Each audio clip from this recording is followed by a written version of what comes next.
তারপর আল্লাহ পাক রব্বুল আলামিন বলেছেন ইন্নাল ইনসানা লাফি খুস, নিশ্চয় নিশ্চয় সমস্ত মানুষেরা ক্ষতিগ্রস্তের মধ্যে। আমরা পৃথিবীতে সফলতার মানদণ্ড মনে করি যাদের টাকা পয়সা আছে, যাদের ধন সম্পদ আছে, যাদের বাড়ি গাড়ি যশ খ্যাতি ক্ষমতা পাওয়ার, যারা এমপি মন্ত্রী মিনিস্টার আছে, তাদেরকে আমরা ক্ষমতাবান বলে তাদেরকে সফল কাম মনে করি। আল্লাহ বলছেন না না, পৃথিবীর সমস্ত মানুষ হচ্ছে ক্ষতিগ্রস্ত, পৃথিবীর সমস্ত মানুষ ধ্বংস যতক্ষণ না তারা 4টা কর্মসূচি পালন না করে। কয়টা কর্মসূচি? 4টা। أما بعد فقد قال الله تعالى في كلامه المجيد وفي فرقانه الحميد। সবাই আমার সাথে পড়ুন আউযু বিল্লাহি মিনাশ শাইতানির রাজীম। বিসমিল্লাহির রাহমানির রাহিম।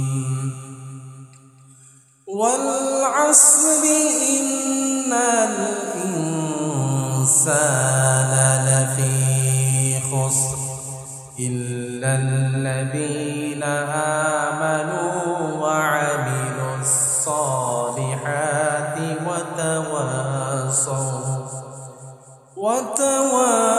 وتواصوا بالحق وتواصوا بالصبر صدق الله العظيم. وقال رسول الله صلى الله عليه وسلم ما من مسلم يغرس غرسا أو يزرع زرعا فيأكل منه طير أو إنسان أو بهيمة إلا كان له به صدقة أو كما قال النبي عليه الصلاة والسلام. وقال تعالى في شان حبيبه آمرا ومخبرا إن الله وملائكته يصلون على النبي يا أيها الذين آمنوا صلوا عليه وسلموا تسليما. محبة الشد فري اللهم صل على سيدنا مولانا محمد وعلى آل سيدنا مولانا محمد. بلغ العلا بكماله كشف الدجى بجماله حسنت جميع خصاله صلوا عليه وآله. يا رب صل وسلم دائما أبدا على حبيبك خير الخلق كلهم. একটু মনপ্রাণ উজাট করে জিকির করি লা ইলাহা ইল্লাল্লাহ লা ইলাহা ইল্লাল্লাহ লা ইলাহা ইল্লাল্লাহ লা ইলাহা ইল্লাল্লাহ। शजर में हजर में तेरे रंग बू है जिधर देखता हूँ इधर तू ही तू है ला इलाहा इल्लल्लाह ला इलाहा इल्लल्लाह ला इलाहा इल्लल्लाह ला इलाहा इल्लल्लाह ला इलाहा इल्लल्लाह मुहम्मदुर रसूलुल्लाह सल्लल्लाहु अलैहि वसल्लम सल्लल्लाहु अलैहि वसल्लम।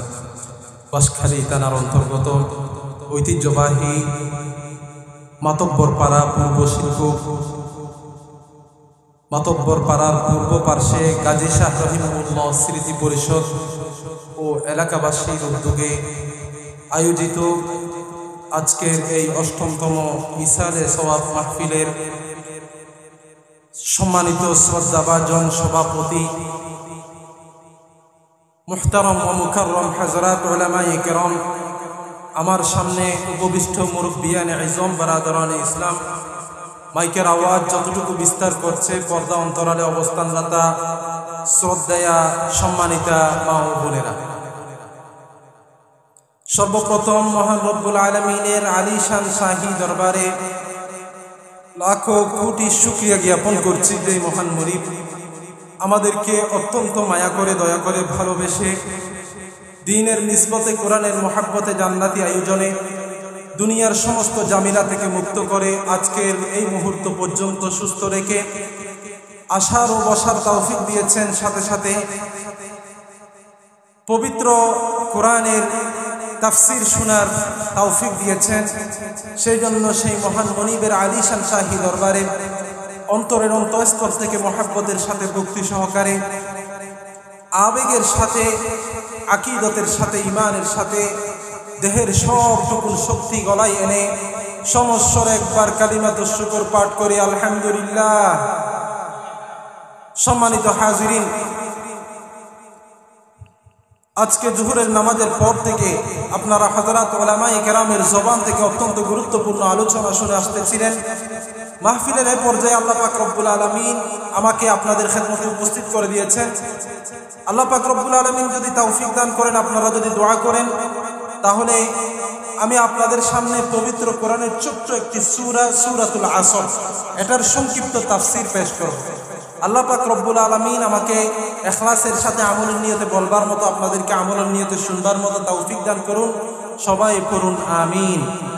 সম্মানিত হাজিরিন, মাইকের আওয়াজ যতটুকু বিস্তার করছে, আপনারা যারা কাজকর্ম থেকে ফারেগ আছেন, মাহফিল স্থলে চলে আসলে আপনাদের মাহফিল সাফল্যমণ্ডিত হতো এবং আপনারা দ্বীনের আলোচনা শুনে নিজের জীবনকে গড়তে পারতেন। এই জন্য আমি সবাইকে মাহফিলে আসার জন্য বিনীতভাবে অনুরোধ করছি। সম্মানিত হাজিরিন, সম্মানিত ভাইয়েরা আমার, আমরা মাহফিলে আসতে পেরে খুশি না বেজার? খুশি, কারণ আল্লাহ পাক রব্বুল আলামিন আমাদেরকে মাহফিলে আসার তৌফিক দিয়েছেন।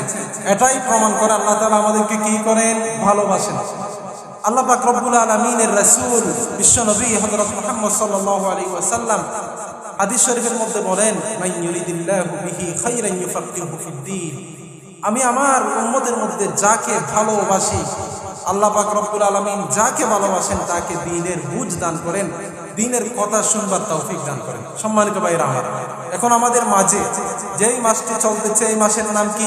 আরবি মাস হিসেবে আমরা কিন্তু ইংরেজি মাস জানি, কিন্তু আরবি মাস আমাদের জানা থাকে না। আজকে হচ্ছে শাবান মাসের 2 তারিখ। রজব এবং শাবান মাস আসা মানে রমজান মাসের আগাম বার্তা, এটা আমাদেরকে দিচ্ছে। অর্থাৎ রমজান মাস আসতে আর বেশি দেরি নাই। রজব মাস এবং শাবান মাসে গত বছর আমাদের অনেক প্রিয়জনরা, আমাদের বাবারা, আমাদের পিতারা, আমাদের অনেক ছেলেরা এই পৃথিবীতে ছিল না, কিন্তু আজকে তারা অন্ধকার কবরে শায়িত আছে। আজ থেকে 1 বা 2 বছর আগে অত্র এলাকার কৃতি সন্তান ডাক্তার শাহ আলম রহিমাহুল্লাহ, তিনি বেঁচে ছিলেন, এখানে বসেছিল, কিন্তু আজকে তিনি কবরে চলে গেছেন। আগামী বছর এই রজব মাস, শাবান মাস, এই মাহফিলে আমি এবং আপনি থাকবো, এটার কি কোনো গ্যারান্টি আছে?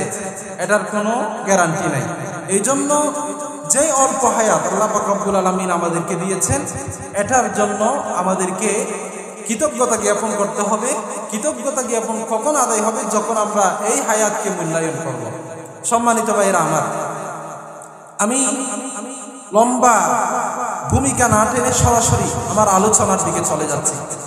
আমি যেই কোরআনে কারীমের যেই সূরাটি তিলাওয়াত করেছি, সেই সূরার নাম হচ্ছে কি? সূরাতুল আসর। কি? সূরাতুল আসর। আমরা একটু মনোযোগ সহকারে শুনি। সূরাতুল আসর, এই সূরাটা হচ্ছে অত্যন্ত সংক্ষিপ্ত একটি সূরা। এই সূরার মধ্যে 3টি আয়াত আছে, কিন্তু আমরা প্রত্যেকেই মরহুম দিলাওয়ার হোসেন সাইদি রহিমাহুল্লাহকে চিনি না। তিনি বলছেন যে এটা এমন একটি সূরা আল্লাহ পাক রব্বুল আলামিন যেন এই সূরার মর্ম এবং ব্যাখ্যা এত বেশি দিয়েছেন যে একটা ঝিনুকের মধ্যে যেন পুরো সমুদ্র, মহাসমুদ্র, প্রশান্ত মহাসাগরকে ঢুকিয়ে দিয়েছেন। সুবহানাল্লাহ। এই সূরা সম্পর্কে সাহাবায়ে কেরামরা অনেক বেশি এই সূরাটাকে পর্যালোচনা করতেন। সাহাবায়ে কেরামরা যখন একজন অপরের সাথে সাক্ষাৎ করতেন, তখন যতক্ষণ পর্যন্ত তারা এই সূরাটি সম্পর্কে আলোচনা করত না, এই সূরাটি একে অপরকে শোনাতো না, ততক্ষণ পর্যন্ত তারা পৃথক হতো না। সুবহানাল্লাহ। আমরা চারজন ইমামকে গ্রহণ করি, চারজন ইমামকে মানি। ইমামে আযম আবু হানিফা, ইমামে মালিক, ইমামে শাফিঈ, ইমামে আহমদ বিন হাম্বল। তন্মধ্যে একজন বিশিষ্ট ইমাম হচ্ছে ইমামে শাফিঈ আলাইহির রাহমাহ। তিনি এই সূরা সম্পর্কে বলেছেন, লাউ তাদাব্বারুন নাসু ফি হাযিহিস সূরাতি লাওয়াসিআতহুম। যদি বান্দারা পবিত্র কোরআনের সমস্ত সূরা নিয়ে রিসার্চ করার কোনো প্রয়োজন নাই, যদি পবিত্র কোরআনের এই ছোট্ট সূরাটি নিয়ে যদি তারা গবেষণা করত, এই ছোট্ট সূরাটিতে আল্লাহ পাক রব্বুল আলামিন যেই কর্মসূচিগুলো দিয়েছে এইগুলো সম্পর্কে যদি তারা একটু ভাবত, লাওয়াসিআতহুম, তাদের জীবন পরিবর্তন হয়ে যাওয়ার জন্য, তারা হেদায়েত পাওয়ার জন্য এই একটি সূরাই যথেষ্ট হয়ে যেত। সুবহানাল্লাহ। সম্মানিত ভাইরা, আসুন আমরা এই সূরাতে কি বলতেছে আমরা শুনি এবং আমলের নিয়তে শুনি। এই সূরাতে প্রথম যে আয়াত, এটার নাম হচ্ছে ওয়াল আসরি। ওয়াল আসর মানে হচ্ছে আসরের শপথ। মুফাসসিরিনে কেরামরা আসরের তিনটি ব্যাখ্যা করেছে। কয়টি? তিনটি ব্যাখ্যা করেছে। একটি হচ্ছে সময়, সময়ের শপথ করেছেন আল্লাহ পাক রব্বুল আলামিন। শপথ, কসম করা। মানুষেরা কসম করে, শপথ করে কি জন্য? কথাটাকে তাগিদপূর্ণ করার জন্য, কথাটাকে মজবুত করার জন্য। আমার আল্লাহ পাক রব্বুল আলামিনের কসম করার উদ্দেশ্য কথাটাকে তাগিদপূর্ণ করা নয়, বরং আল্লাহ পাক রব্বুল আলামিন কসম করে এই জন্য যে যেন কথাটা গুরুত্বপূর্ণ এটা বুঝায়, এবং যেটার উপর কসম করেছেন সেটা গুরুত্বপূর্ণ সেটা বোঝানো আল্লাহ পাক রব্বুল আলামিনের উদ্দেশ্য হয়ে থাকে। আসর মানে হচ্ছে সময়। আমাদের হায়াতটা হচ্ছে সময় দিয়ে গঠিত। আল্লাহর হাবিব সাল্লাল্লাহু আলাইহি সাল্লাম বলেছেন, আমালু, ওনারা কি আরবটা বুঝেন না? আচ্ছা, আল্লাহর হাবিব সাল্লাল্লাহু আলাইহি সাল্লাম বর্ণনা করেন, আমালু উম্মতি মা বাইনা 60 ওয়া 70। আমার উম্মতের হায়াত হচ্ছে 60 থেকে 70 বছরের মাঝামাঝি। গড় আয়ু হচ্ছে 60 থেকে 70 বছর। ওয়া আকাল্লুহুম মান ইয়াজুজু যালিক। বেশিরভাগ মানুষ 60 থেকে 70 বছর বেশি অতিক্রম করতে পারে না। 60 থেকে 70 বছরের ভিতরে কি যায়? মারা যায়। এই 60 থেকে 70 বছর, এটার নামই হচ্ছে জীবন। আল্লাহ পাক রব্বুল আলামিন এই সূরাতে সময়ের শপথ করে এটাই বোঝাতে চেয়েছেন, ওগো আমার বান্দা বান্দিরা, তোমাদের হায়াতটা হচ্ছে সময় দিয়ে গঠিত। তোমরা এই সময়টাকে হেলা অবহেলায়, খেলা ফেলাই, এই সময়টাকে গান বাজনা, আড্ডা, খেলাধুলা, তাস খেলা ইত্যাদিতে লিপ্ত হয়ে তোমরা নষ্ট করো না। এই হায়াতের আল্লাহর কাছে অতীব গুরুত্বপূর্ণ। এই হায়াতটাকে তোমরা মূল্যায়ন করো। আল ওয়াক্তু হুয়াল হায়াতু ফালা তাকতুলু। সময়ের নাম হচ্ছে জীবন। এই সময়টাকে তোমরা হেলা অবহেলায় নষ্ট করো না। কারণ হচ্ছে সময়ের নাম হচ্ছে জীবন। অর্থাৎ আমাদের থেকে সেকেন্ডের কাটা ঘুরতে ঘুরতে মিনিটের কাটা ঘুরে, তারপর হচ্ছে ঘন্টার কাটা ঘুরে, তারপর দিন হয়, তারপর রাত হয়, তারপর সপ্তাহ আসে, মাস আছে, তারপর বছর আসে। এইভাবে একদিন আমাদের হায়াত শেষ হয়ে যায়। যেই দিন যেই সময় আমাদের হায়াত শেষ হয়ে যাবে, সেই দিন সেই সময় পৃথিবীর কেউ আমাদেরকে দুনিয়াতে রাখতে পারবে না। আল্লাহ পাক রব্বুল আলামিনের ডাকে হযরত আজরাইল আলাইহিস সালাম আমাদের জান কবজ করে ফেলবে। मौत जिस दिन आ गई मुर्दा की हालत क्या हुई। मौत जिस दिन आ गई मुर्दा की हालत क्या हुई। रूह तन से उड़ गई मुर्दा की हालत क्या हुई। जब मलकुल मौत आवेगा तुम्हारे सामने। जब मलकुल मौत आवेगा तुम्हारे सामने। फिर तुम्हें फुर्सत न मिलेगा लब हिलाने के लिए। कैसे ताजदारा पादशाह चल बसे, वो खजीना बाला खाना शक्ल सूरत क्या हुई। हुस्न सूरत चंद रोजा पर फना हो जाएगा, जिस पे तेरा नाज है वो खाक में मिल जाएगा। आई बरादर जी जहानत रफ्तनास, आई बरादर जी जहानत रफ्तनास, जानबा अजराइल आखिर दादनास। আমার ভাইয়ের, আমার বন্ধুরা, আল্লাহ পাক রব্বুল আলামিন পবিত্র কোরআনের এই সূরাতে আসরের শপথ করেছেন।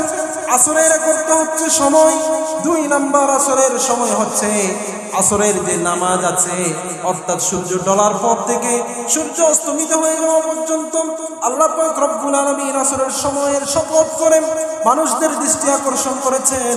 ওগো আমার বান্দা বান্দিরা, তোমরা পৃথিবীর 70 বছরের হায়াত পেয়ে এই পৃথিবীর ধন সম্পদ, টাকা পয়সা, বাড়ি গাড়ি, নারী, অর্থ সম্পদ, যশ খ্যাতি, এইগুলোর পিছনে পড়ে তোমরা আল্লাহকে ভুলে যেও না। তোমাদের সময়ের দৃষ্টান্ত হচ্ছে আসরের সময় থেকে মাগরিব পর্যন্ত। আসরের সময় চলে আসা মানে হচ্ছে দিন শেষ হয়ে যাওয়া, অর্থাৎ তোমাদের জন্ম থেকে মৃত্যু পর্যন্ত হায়াত হচ্ছে আসর থেকে মাগরিব পর্যন্ত। অতএব তোমরা এই হায়াতকে মূল্যায়ন করো, এই হায়াতের মধ্যে ভালো কাজ করে নেক ইবাদত বন্দেগী করে আল্লাহ পাক রব্বুল আলামিনকে সন্তুষ্ট করার চেষ্টা করো। সুবহানাল্লাহ। তারপর আল্লাহ পাক রব্বুল আলামিন শপথ করার পর কি বলতেছেন? আল্লাহর হাবিব সাল্লাল্লাহু আলাইহি ওয়াসাল্লাম এই সূরাটিকে অনেক গুরুত্বপূর্ণ বলেছেন, অর্থাৎ এই সূরাতে আল্লাহ পাক রব্বুল আলামিন এমন কিছু দিয়েছেন যেগুলো পুরো কোরআন শরীফের মধ্যে আছে, সেই সবগুলো এই সূরার মধ্যে ঢুকিয়ে দিয়েছেন। সবাই বলি সুবহানাল্লাহ।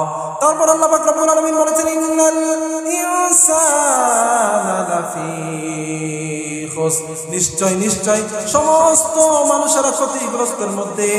আমরা পৃথিবীতে সফলতার মানদণ্ড মনে করি যাদের টাকা পয়সা আছে, যাদের ধন সম্পদ আছে, যাদের বাড়ি গাড়ি, যশ খ্যাতি, ক্ষমতা পাওয়ার, যারা এমপি মন্ত্রী মিনিস্টার আছে, তাদেরকে আমরা ক্ষমতাবান বলে তাদেরকে সফল কাম মনে করি। আল্লাহ বলছেন না না, পৃথিবীর সমস্ত মানুষ হচ্ছে ক্ষতিগ্রস্ত, পৃথিবীর সমস্ত মানুষ ধ্বংস, যতক্ষণ না তারা 4টা কর্মসূচি পালন না করে। কয়টা কর্মসূচি? 4টা কাজ যারা করতে পারবে তারাই হচ্ছে সফল কাম। 1 নম্বর হচ্ছে ইল্লাল্লাযীনা আমানু, যারা আল্লাহ পাক রব্বুল আলামিনের উপর ঈমান আনবে। কার উপর? আল্লাহ তাআলার উপর ঈমান আনবে। ঈমান কি জিনিসের উপর? ঈমান মানে হচ্ছে না দেখা জিনিসের উপর বিশ্বাস করার নাম হচ্ছে ঈমান।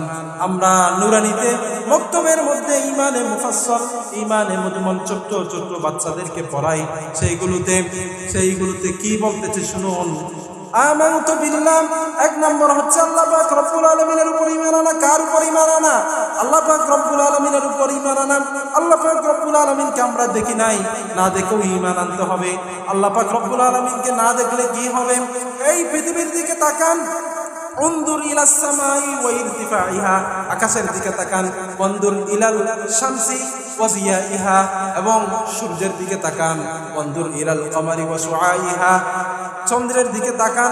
পাহাড় পর্বত, নদী নালা, সমুদ্র, গাছ পাতাল, পানি, আগুন, পানি, মাটি, বাতাস, আল্লাহ পাক রব্বুল আলামিনের যত সৃষ্টিজীব আছে সবগুলোতে যদি একটু তাকাই তাহলে আল্লাহ পাক রব্বুল আলামিনের পরিচয় আমরা দেখতে পাই। এই জন্য আল্লাহ পাক রব্বুল আলামিনের উপর যারা ঈমান আনে তারাই হচ্ছেন সফল কাম। আমাদের প্রত্যেককে আল্লাহ পাক রব্বুল আলামিনকে রব হিসেবে জানতে হবে। কাকে রব হিসেবে জানতে হবে? আল্লাহ পাক রব্বুল আলামিনকে জানতে হবে। আমাদের ব্যক্তিগত জীবনে, পারিবারিক জীবনে, সামাজিক জীবনে, রাষ্ট্রীয় জীবনে, সব জীবনে একজনকে রব হিসেবে মানতে হবে। তিনি কে? আল্লাহ। আল্লাহ আমার রব, হে রবি আমার সব, দমে দমে তনু মনে তারি অনুভব, দমে দমে তনু মনে তারি অনুভব। তোমার দুনিয়াতে আমি যে দিকে তাকাই, তোমার নিয়ামতে ডুবে আছে সবাই, পাক পাকালির গানে শুনি তাসবিহ কলর, তাসবিহ কলর। এই জন্য আল্লাহ পাক রব্বুল আলামিনের উপর ঈমান আনতে হবে। কার উপর ঈমান আনতে হবে? শেষ জামানা, এটা হচ্ছে অত্যন্ত মারাত্মক এবং সংকটময় মুহূর্ত। এই সময় ঈমান নিয়ে টিকে থাকা এত কঠিন নয়। আল্লাহর হাবিব সাল্লাল্লাহু আলাইহি সাল্লাম বলেছেন, আস-সাবিরু ফীহি আলা দীনিহি কাল কাবিযি ফিল জামার। আমার উম্মতের মধ্যে এমন একটি সময় আসবে, যেই সময় ঈমান নিয়ে টিকে থাকা আগুনের প্রজ্বলিত টুকরা কয়লা হাতে ধারণ করতে যেমন কষ্ট হয়, তেমন কষ্ট হয়ে যাবে। আমাদের মধ্যে কেউ যদি ঈমান নিয়ে টিকে থাকতে, দাঁড়িয়ে রাখতে, নামাজ পড়তে, রোজা রাখতে, হজ করতে, যাকাত করতে, আমর বিল মারুফ করতে, নহি আনিল মুনকার করতে, সদকা করতে, সমাজের মধ্যে যদি দিন নিয়ে যদি আমরা চলতে গিয়ে কোনো মুসিবতের বিপদের যদি সম্মুখীন হই, বুঝতে হবে আপনি প্রকৃত ঈমানদার। আল্লাহর হাবিব সাল্লাল্লাহু আলাইহি সাল্লাম বলেছেন, শেষ জামানার মধ্যে ঈমান একটা কচু পাতার পানির মতো হয়ে যাবে। কচু পাতার উপর পানি দিলে যেমন কোনো স্থিরতা থাকে না, তদ্রূপ বান্দাদের ঈমান তদ্রূপ সেরকম কচু পাতার পানির মতো হয়ে যাবে। ইউসবিহুর রাজুলু মুমিনান ওয়া ইউমসি কাফিরান ওয়া ইউমসি মুমিনান ওয়া ইউসবিহু কাফিরা। আমার উম্মতের মধ্যে এমন একটি সময় আসবে, যেই সময় বান্দা সকালে মুমিন, বিকেলে কাফের, বিকেলে মুমিন, সকালে কাফের। এই জন্য সেরকম ঈমান আনলে হবে না, এমন ঈমান আনতে হবে আমার জান চলে যাবে, আমাকে হামলা মামলা, আমাকে জুলুম নির্যাতন, আমাকে পৃথিবী থেকে চলে যেতে হবে, আমাকে গুলি করা হবে, যা কিছুই করা হোক না কেন, আমার ঈমান আমি কখনো ছাড়তে পারবো না। এটার নাম হচ্ছে প্রকৃত ঈমানদার। তারাই হচ্ছে সফল কাম। ঈমানের কত বড় দাম! আল্লাহর হাবিব সাল্লাল্লাহু আলাইহি সাল্লাম বলেছেন, মান শাহিদা লা ইলাহা ইল্লাল্লাহ ওয়া আন্না মুহাম্মাদার রাসূলুল্লাহ দাখালাল জান্নাহ। যেই ব্যক্তি, একজন হিন্দু যদি আজকে ইসলাম ধর্ম গ্রহণ করে, বলে লা ইলাহা ইল্লাল্লাহ মুহাম্মাদুর রাসূলুল্লাহ, আল্লাহ ছাড়া কোনো মাবুদ নাই, মুহাম্মদ সাল্লাল্লাহু আলাইহি সাল্লাম আল্লাহ তাআলার রাসূল, এটা যদি কেউ সাক্ষ্য দেয়, সেই ঈমান আনার পর সেই এক ওয়াক্ত নামাজ যদিও না পড়ে, পড়তে না পারে, তার আগে যদি সেই মারা যায়, সেই আল্লাহর দেয়া জান্নাতে চলে যেতে পারবে। সুবহানাল্লাহ। হাকিকত কি খবর দেনে বশিরায়া নবীরায়া, শাহিনशाह न जिसके पा वो चूमे वो फकीराया, मुबारक हो ज़माने को क्या खत्मुल मुरसली आया, सहाबे रहम बनकर वो रहमतन लिल आलमीन आया। এই জন্য আল্লাহ পাক রব্বুল আলামিনের উপর ঈমান আনতে হবে। যারা আল্লাহ পাক রব্বুল আলামিনের উপর ঈমান আনবে, তারা মানুষ যে ক্ষতিগ্রস্ত আছে সেখান থেকে পৃথক হয়ে তারা সাকসেসফুল হয়ে যাবে। 2 নম্বর, আল্লাহ পাক রব্বুল আলামিন সাকসেসফুল হওয়ার যেই কর্মসূচি দিয়েছেন, যেই কর্মসূচি সূচনা করেছেন, সেটি হচ্ছে ওয়ামিলুস সলিহাত। যারা নেক আমল করে, কি আমল করে? নেক আমল। নেক আমল কাকে বলে? নেক আমল বলে যে আল্লাহ এবং আল্লাহর রাসূল যা কিছু করতে বলেছেন তা করা, এবং যা কিছু থেকে বারণ করেছেন, নিষেধ করেছেন, তা থেকে কি থাকা? বিরত থাকা। এটার নাম হচ্ছে নেক আমল। একটু ভালো করে শুনুন, নেক আমল 2টা জিনিসের নাম। একটা হচ্ছে আদেশগুলো পালন করা, আর একটা হচ্ছে নিষেধগুলো থেকে বিরত থাকা। নামাজ, রোজা, হজ, যাকাত, সদকা, ইবাদত, জিকির, আজকার, তাসবিহ, তাহলিল, এগুলো করতে হবে। সাথে সাথে হারাম, সুদ, ঘুষ, গান বাজনা, মিথ্যা, প্রতারণা, সমালোচনা, গীবত, শেকায়ত, এগুলো থেকে বিরত থাকতে হবে। তাহলে হবে যে সে প্রকৃত ঈমানদার। দাড়ি, টুপি, পাগড়ি, জুব্বা, তাসবিহ, এগুলো থাকলে ঈমানদারের পরিচয় নেই। আমাদের সমাজে অনেককে দাড়ি, টুপি, তাসবিহ এগুলো নিয়ে ধোঁকা দেয় অনেকে। এগুলোর নাম ঈমানদারি নয়। আপনি নামাজ পড়েন যদি সুতো খান, তাহলে আপনি প্রকৃত ঈমানদার হতে পারেন নাই। আপনি নামাজ পড়েন, হারাম কাজের মধ্যে লিপ্ত আছেন, নামাজ পড়েন, আপনার ভাইকে ঠকান, নামাজ পড়েন, আপনার ভাইয়ের সম্পদ আত্মসাৎ করেন, নামাজ পড়েন, অপরকে কি করেন? জুলুম করেন, অপরের ধন সম্পদ আত্মসাৎ করে খান, তাহলে এটা নেক আমল হবে না। আবার আপনি হারাম কাজ থেকে বিরত থাকেন, নেক আমলগুলো পালন করেন না, আপনি সমাজসেবক, মানুষের সেবা করেন, দান সদকা করেন, আপনি মানুষদের কল্যাণে থাকেন, ওইদিকে নামাজও পড়েন না, রোজা রাখেন না, হজও করেন না, জাকাতও করেন না, তাহলে আপনিও প্রকৃত ইমানদার হবেন না। প্রকৃত ইমানদার হওয়ার জন্য দোনোটা ফুল করতে হবে, পরিপূর্ণভাবে করতে হবে, তাহলে হচ্ছে প্রকৃত ইমানদার হবে। আমলে সালেহ এটা ছোট্ট থেকে ছোট্ট, বড় থেকে বড়, প্রত্যেকটা আমলে সালেহ সেটা যদি আল্লাহর হুকুম এবং নবীর তরিকা মতো হয়। খেলাফে পয়গম্বর কসেরা গজির কে হারগিজ বমনজিল নখাহে রসিদ।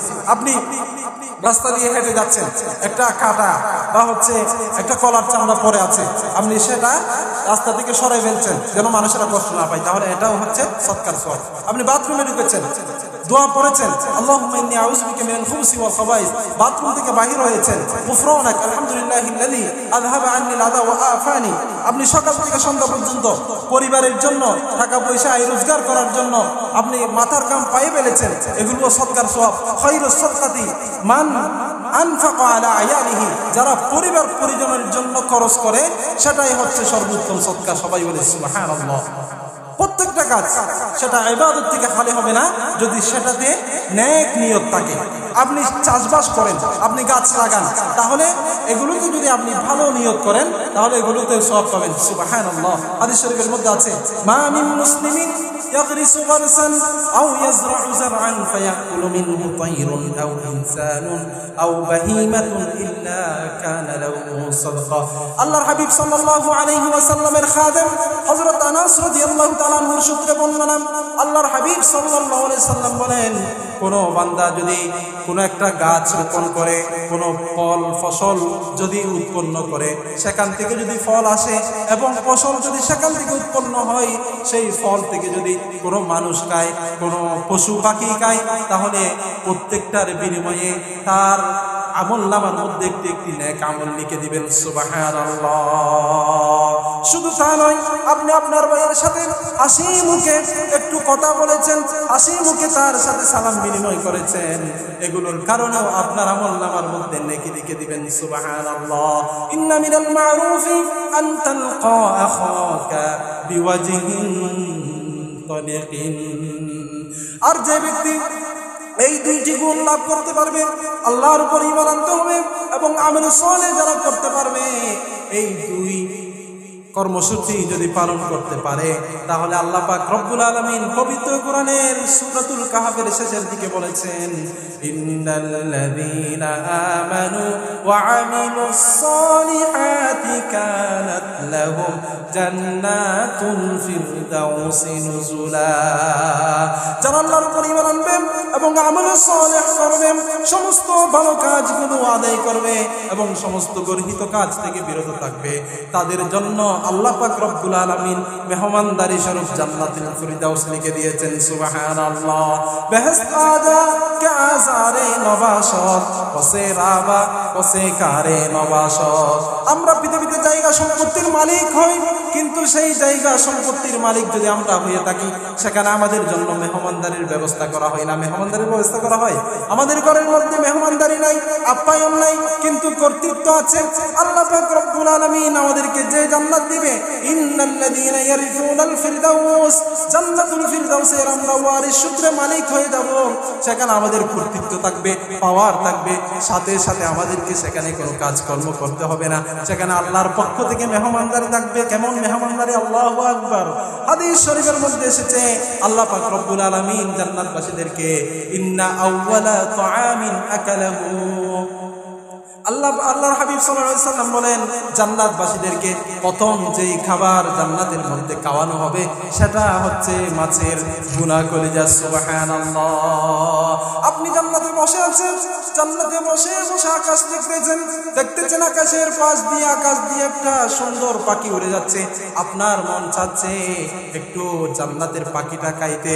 তখন কোরআনের মধ্যে আছে সূরাতুল ওয়াকিয়ার মধ্যে, ওয়ালাহমি তাইরিন মিম্মা ইয়াসতাহুন, আপনার মন চাইছে দেরি সেই পাখিটা বুনা হয়ে ফ্রাই হয়ে আপনার সামনে রেডি হতে দেরি হবে না। সুবহানাল্লাহ। অর্থাৎ এক কথাই আল্লাহ পাক রব্বুল আলামিন ইমানদারদের জন্য যে জান্নাত রেখেছেন, আ'দাতু লিইবাদিয়াস সালিহিন মা লা আইনুন রাআত ওয়ালা উযুনুন সামিআত ওয়ালা খাতারা আলা কলবি বাশার। এমন জান্নাত রেডি করে রেখেছে ঈমানদারদের জন্য, যেই জান্নাতের নাজ নিয়ামত পৃথিবীর কোনো চক্ষু দেখে নাই, পৃথিবীর কোনো কর্ণ সেই নাজ নিয়ামতের কথা শুনে নাই, পৃথিবীর কোনো অন্তরের মধ্যে সেই নাজ নিয়ামতের কল্পনা জল্পনা হয় নাই। ওয়ালাকুম ফিহা মা তাশতাহি আনফুসুকুম ওয়ালাকুম ফিহা মা তাদউন হুজিবাতিন নারু বিশ-শাহওয়াত ওয়া হুজিবাতিল জান্নাতু বিল মাকারি। পৃথিবীতে যদি মন চাহি জিন্দেগি না করেন, আল্লাহর হুকুমগুলো যদি কষ্ট হলেও যদি পালন করেন, তাহলে আপনি জান্নাতে গিয়ে মন চাহি জীবন যাপন করতে পারবেন, সেখানে শুধু চিল করতে পারবেন, আনন্দ করতে পারবেন। সুবহানাল্লাহ। আমি সেদিকে যাচ্ছি না। তাহলে ক্ষতিগ্রস্ততা থেকে যদি বাঁচতে হয়, তাহলে আমাদেরকে আল্লাহ তাআলার উপর ঈমান আনতে হবে এবং আমল সালেহ করতে হবে। 3 নাম্বার যে কর্মসূচি দিয়েছেন, ওয়াতাওয়াসাউ বিল হক। আপনি নিজে ঈমান এনেছেন, নিজে আমল সালেহ করেছেন, এতটুকুতে যথেষ্ট নয়। আপনার অধীনস্থ যারা আছে, আপনার মেয়ে আছে, মেয়েকে পর্দায় রাখতে হবে, আপনার ছেলে আছে, তাদেরকে নামাজের তালিম দিতে হবে, আপনার অধীনস্থ যারা আছে তাদেরকে আমর বিল মারুফ করতে হবে। আপনি যে ঈমান এনেছেন, আমল সালেহ করেছেন, তাদেরকেও ঈমান এবং আমল সালেহ করার জন্য নির্দেশ দিতে হবে। আমর বিল মারুফ নহি আনিল মুনকার করতে হবে।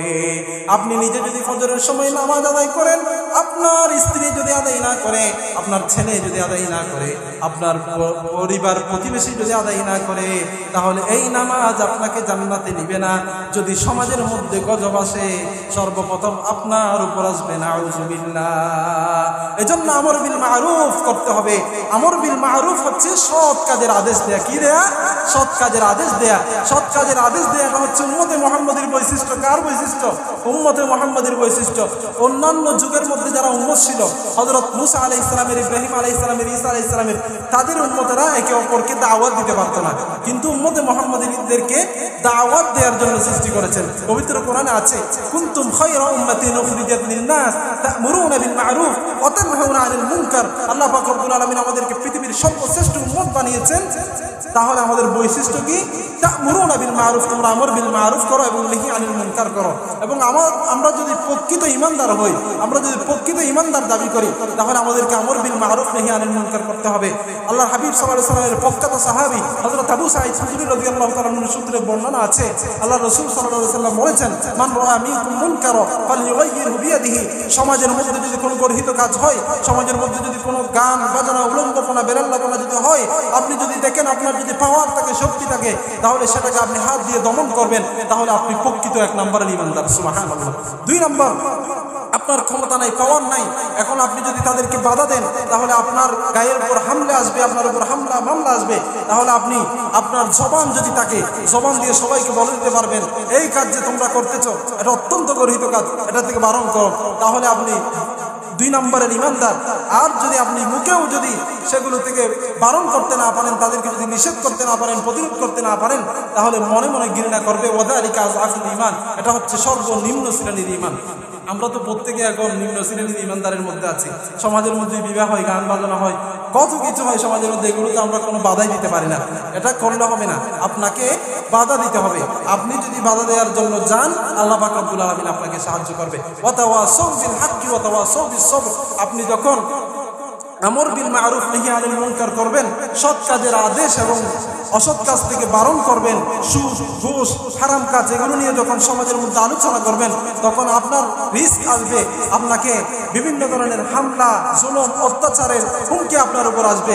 তাহলে তখন আপনাকে 4 নম্বর কর্মসূচি সেটি হচ্ছে সবর করতে হবে। সবর হচ্ছে এমন একটি গাছ যার সারা গায়ের মধ্যে কাটা, কিন্তু ফলটা বড্ড মিষ্টি। পবিত্র কোরআনের মধ্যে বিভিন্ন জায়গার মধ্যে আছে, ইন্নাল্লাহা মা'আস সাবিরিন, আল্লাহ তাআলা ধৈর্যশীলদের সাথে আছে। এজন্য সমস্ত নবীদের উপর জুলুম, অত্যাচার এগুলো এসেছিল, তারা ধৈর্য ধারণ করেছে। এজন্য আমরাও আমর বিল মারুফ এবং নাহি আনিল মুনকার করব। এইগুলো নিয়ে আলোচনা করতে গেলে অনেকক্ষণ করা লাগে। এজন্য আমি অল্প আলোচনা করলাম। 1 নম্বর হচ্ছে আল্লাহ পাক রব্বুল আলামিন ওয়াল আসরি মানে হচ্ছে আসরের শপথ, অর্থাৎ সময়ের গুরুত্ব বুঝিয়েছেন। ইন্নাল ইনসানা লাফি খুসর, তারপর বলেছেন মানুষদের যে জীবন আছে 70 বছরের জীবন, পুরো জীবনটা হচ্ছে ক্ষতিগ্রস্ততার মধ্যে যদি তারা 4টি কাজ না করে। ইল্লাল্লাযিনা আমানু, 1 নম্বর ঈমান আনা, আল্লাহর উপর, রাসূলের উপর, নবীগণের উপর, পরকালের উপর, জান্নাতের উপর, জাহান্নামের উপর। 2 নম্বর আমল সালেহ করা, আল্লাহ তাআলা যা নির্দেশ দিয়েছেন সব করা, যা থেকে বারণ করেছেন সব কিছু থেকে বিরত থাকা। 3 নম্বর আমর বিল মারুফ নাহি আনিল মুনকার করা, সৎ কাজের আদেশ এবং অসৎ কাজের নিষেধ করা। 4 নম্বর সৎ কাজের আদেশ এবং অসৎ কাজের নিষেধ করতে গিয়ে যদি আপনার উপর বিপদ আপদ যদি চেপে আসে, জট জাপটা যদি আছে, সেগুলোর উপর ধৈর্য ধারণ করা। আল্লাহ পাক রব্বুল আলামিন যে 2-4 কথা বলা হয়েছে সম্পর্কে সর্বপ্রথম আমাকে এবং আপনাদেরকে আমল করার তৌফিক দান করুন। সবাইকে হৃদয়ের গভীর থেকে আমার পক্ষ থেকে সালাম। ওয়া আখিরু দাওয়ানা আলহামদুলিল্লাহি রাব্বিল আলামিন।